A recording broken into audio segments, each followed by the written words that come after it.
Il Presidente della Repubblica Sergio Mattarella ha rigettato la richiesta di grazia per Walter Onichini, il commerciante di carni di Legnaro che il 22 luglio di 10 anni fa sparò e ferì il ladro albanese che era appena entrato in casa sua con dei complici per rubare. Per questo Onichini è stato condannato in via definitiva per tentato omicidio a 4 anni e 10 mesi di reclusione. La richiesta di grazia era stata fatta dalla compagna Sara attraverso l'avvocato Ernesto De Toni che ha difeso Onichini nel lungo processo.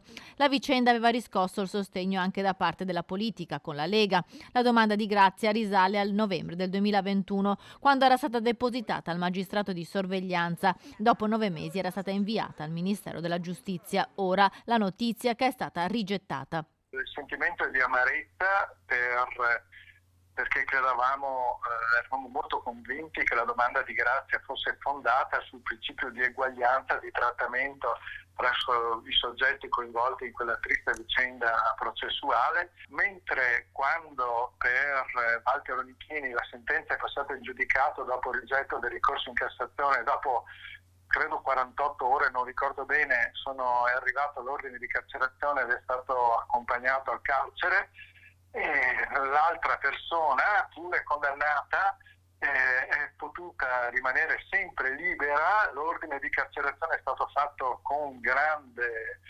ritardo, tanto che quando si è celebrato il processo dove lui era vittima è venuto a Padova a testimoniare, e pur essendo già divenuta definitiva la sentenza di condanna, non essendo stato emesso l'ordine di carcerazione, ha testimoniato ed è letteralmente corso fuori dal tribunale, e da allora non si è saputo più niente. Nel frattempo, dal gennaio di quest'anno, Walter Onichini è uscito dal carcere ed è stato ammesso all'affidamento in prova ai servizi sociali, un'opportunità per lui per aiutare in qualche modo la sua famiglia che oggi, dopo la vicenda, si è trasferita da Legnaro a Camponogara.